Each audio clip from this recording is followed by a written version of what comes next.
I feel like Frank Ocean like stumbled into a Panera Bread.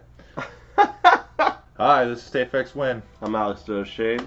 And today we are going to be reviewing Frankie O's new album. Frankie O. Blond. We're going to just go by track, just tell you guys what we think. Not necessarily listen to all the tracks, because there are, 19 tracks or 17 tracks on this album? 17 That's tracks. ridiculous. You know, I gotta give it to you, Mr. Blue. That's a lot of tracks, and you released 2 albums. You released the second one, you're like Endless. Yeah, I listened to that one. I didn't like that one. So let's just get right on into this fucking shit here. So the first track we have on this album is Nike. And here is my interpretation of Nike. The Chipmunk thing was kind of okay.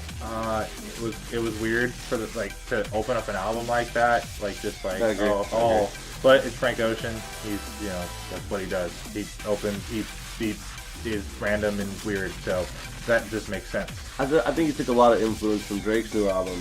It's kind of funny because I think he ghostwrote on Drake's new album, and then Drake also helped. Yeah, it was really weird. Exactly. But I think Nike is an interesting track. I don't hate it. At the same time, I think it's a wrong way to open an album. That's just my opinion on it, because you kind of want, especially someone like Frank, where a lot of his fan base was looking forward to a lot of his own voice, a lot of his specific style, and I feel like Nike's was a little bit off-putting to start an album out with. Like, the second track is what he should have started with, and that's how you would have been like, oh, this is a Frank album. Now I'm prepared for all the weird shit he's going to throw in afterwards. Mm-hmm. Which the second track is actually Ivy. Ivy is like one of my favorite tracks from the album. I think that song is it's just very well written, it's beautiful. The intro of that song is perfect for something to start off with. So I feel like when Nike's came in instead of Ivy, it was like, you're going to change that around maybe? I can do it on myself and just make it sound better. But, I think that's a good track. That's definitely a good track. Yep, and the next we have is the Pink plus White. Pink and white, pink and plus white. Plinkin pipe. Shout out to the Beyonces on that song. Yes. I really don't know what the deal was with not putting the features. I guess it's just so it doesn't look all weird, because it's like pink and white. And it's like, I guess it's just my only guess is so that there's no, one track getting famous just because there's a feature on it. That's all I can think something of. I really want to point out that I really appreciate Frank Ocean for is that Frank Ocean was able to do exactly that, which is to put out the whole album with no one's name on it, just his own, which is unfair to the artist, but at the same time he's trying, he's been trying his very hardest to not be, a music commodity that we come to, like for a little while and then just disappear. He did that anyway, but he did it on his own accord rather than doing it because he stopped being famous. People wanted this album for a long time. When it came out, everyone was so excited. Oh, that dude's going to be gone for like 15 years. Yeah, no, he's going to be gone forever. The next song is my personal favorite. I know it's basic, but, my favorite is Solo. Solo is really, has everything that Frank Ocean does. It has rapping in it. It has the nice ambient organ in the background, really tasteful. It's very gospel in the chorus. Mm-hmm. Chorus is very, yeah, exactly. Yeah, okay. Exactly. It's a really good, especially how he just goes, the first part of the chorus is him, kind of going on this, narrating this picture of the story and stuff, and all of a sudden he just starts going into a lot of gospel runs, and really helps. And then the background vocals are really nice as well. It's a really good song though. It's my personal favorite on the whole album. Next one is Skyline 2. Didn't jam out to that one that much. Has some interesting stuff in it vocally. We really like vocals on this channel, and to me that was one of the songs on there that I was like, bruh, you gotta. Let me also take this time to point out that there was a mixtape released in 2013 called Unreleased Misc by Frank Ocean that showed what he can do vocally. It's much more sophisticated than anything on Misc release, but the vocals were kind of what got me. It was like those kind of vocals and that kind of music needs a little bit more, in my opinion. Whatever you feel about it, it's fine. Billions of assholes everywhere we go. Self-Control. Self-Control is I would say it's like my third favorite song, which isn't really saying much because I only really like 4 songs off the album. Yeah. But Self-Control is a really good song. It's really nice. It's just like a nice. It has a really nice ambiance throughout the whole song.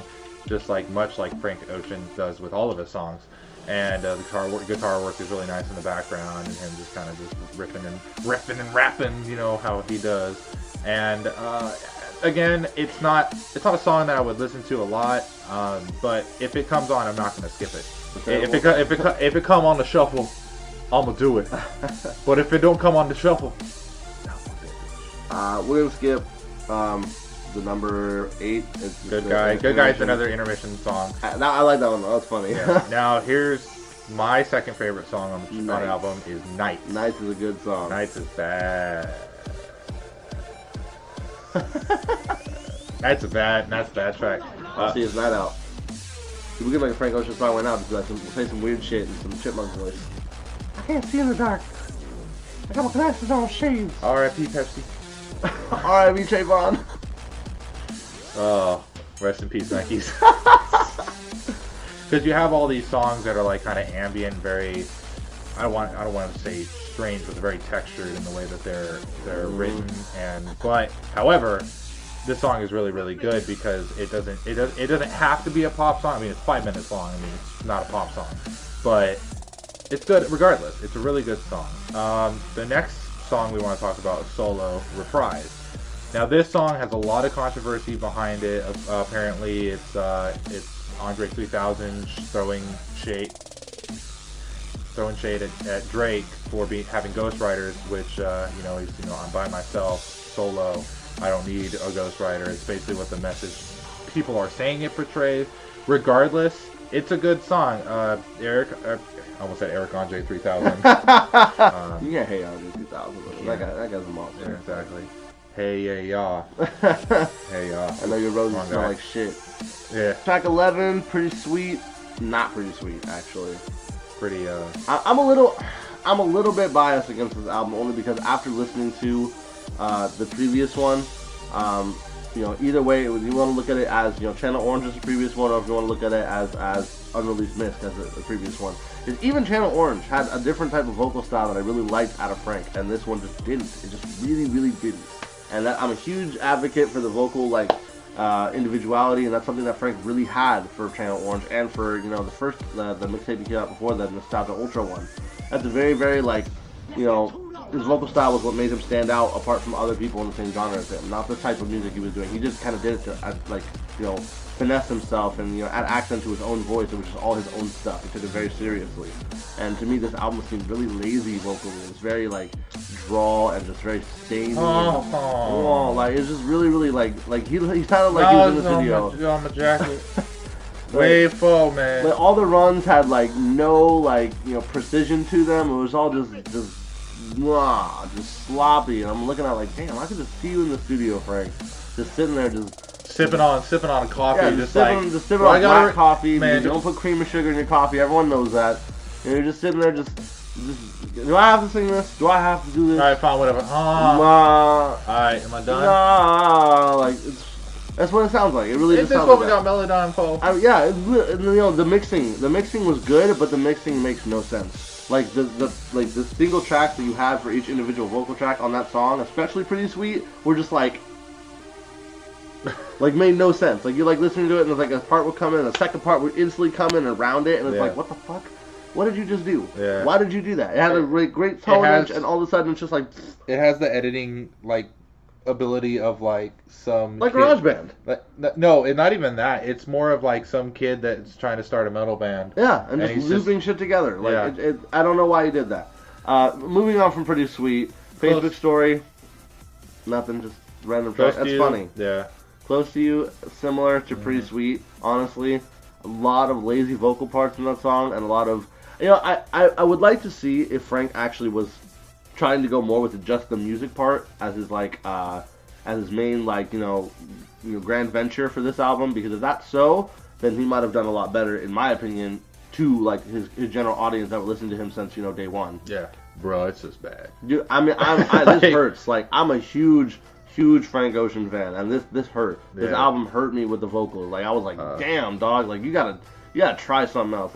After listening to this, I went back and listened to Nostalgia Ultra, and I was like, how is this the same person? Yeah. At least in Nostalgia Ultra, he hella tried. Every single song on there was everything was so precise, and even the vocals sounded weird, it was like still precise with everything else. Yeah. This one was just like sloppy.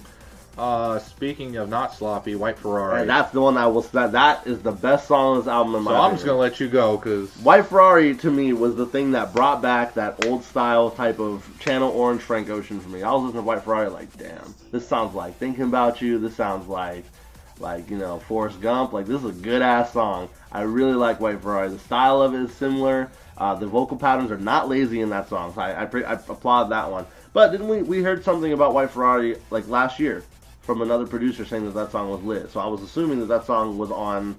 That was really weird to think about. The Boys Don't Cry thing never came out. It ended up being. It didn't. Yeah. Yeah, I feel like this weird. song was on Boys Don't Cry, and then when he decided to release this shitstorm, he decided to release this song, White Ferrari, on this one, and I was like, doesn't fit. Honestly, you can even tell. Like, just listening to White Ferrari compared to everything else, you're like, this song sounds way better than all the rest of them. Yeah, and most of his features, I would say feature-length songs that are not intermissions are around 5-6 minutes. This one is 4 minutes. Yeah, it sounds like a normal Frank track. It's I normal. really like that song. It's a good song. Yeah. Siegfried, another 5.5 minute song. Siegfried, another kind of just it's a track that kind of just blows over. Again, it's just kind of it's kind of like a car song where you're just kind of listening to it on shuffle and just kind of passes through. Not much to say about it.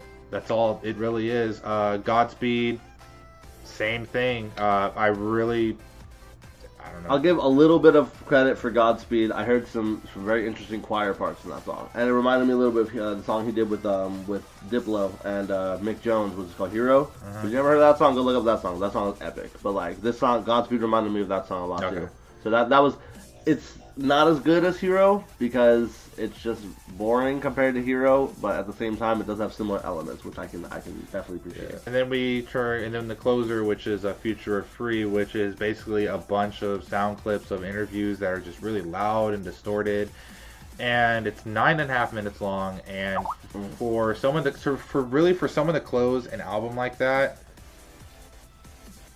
I don't know how to feel about it. All in all, I didn't like it. I kind of was waiting for the song to start, and it never really did. And then it kind of just and that was it. And I was like, oh.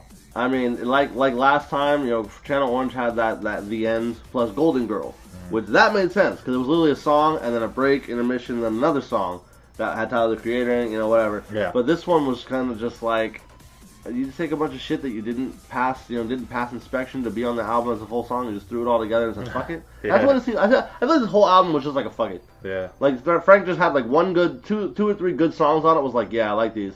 Everything else he was just like, nah, just chuck that shit on there. Yeah. Honestly, for me, 3.5. I was gonna say about 3.5. 3.5. The thing with this album is you can tell it wants to be good. There's a lot of songs on here I'm like, oh wow, this is a really good song. I mean, Nights, White Ferrari, Ivy, Solo. There's a handful of songs here that are really, really good. And I feel like there was a lot of filler in this song that didn't necessarily need to be in it. I don't know. Maybe I'm missing the whole thing. Maybe I need to. That's always that's what I'm feeling about the album too. Is maybe I missed something. Like maybe I missed like a huge portion that was supposed to be important and impactful about the album itself when it came to like how the songs were structured or how the lyrics were or something. But to me, it just sounds like it just sounds lazy. What really frustrates me, as you said, is he can write songs. He can write songs. He can write very good songs, and he can sing very well. If you need any proof that this man can sing like a motherfucker, listen to any of the other albums. Yeah. Honestly, anything else. Like listen to Misgun Release or listen to Nostalgia Ultra or Channel Orange. I mean, obviously everyone knows Channel Orange. Listen to something else because I mean, this album is lazy. Vocally, it's just so lazy. And I'm gonna do a dual review right now for the second album that came out with Endless. Don't even bother. Endless is trash. I can agree to that. If you want any truth or reason behind why Endless is trash, listen to Rush's 2. You will listen to that song and literally be like, who thought this was a good idea? It's literally like 12 vocal tracks just screaming over each other for like 5.5 minutes. I feel like Frank Ocean stumbled into a Panera Bread. What? Shut up. Got the life on. If you're gonna listen to either of the two new albums, listen to Blonde, because at least Blonde has some enjoyable moments on it.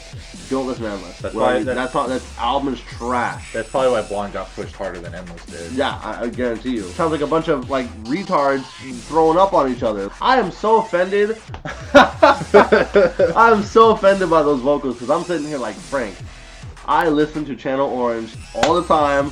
I listen to Unreleased Mist like constantly, because that album is dope as shit. I listen to the Lonnie Bro or Bruce, I don't know how to pronounce his name, he's from Louisiana, I don't speak that language. But like I listen to the Lonnie shit, the mixtape that was like 64 tracks. I listen to every single track, and every track is like either or holy shit, Frank can sing like a motherfucker.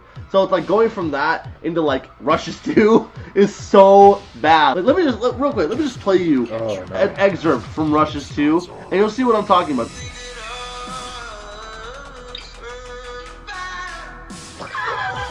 What the hell is that? What the fuck is this? I can't. What the hell is this?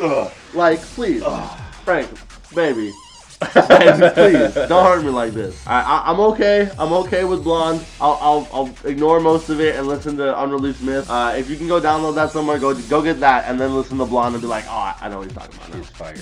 Anyway, this has been Bugged Up Media's review of Blonde by Frank Ocean, and apparently Endless by Frank Ocean also.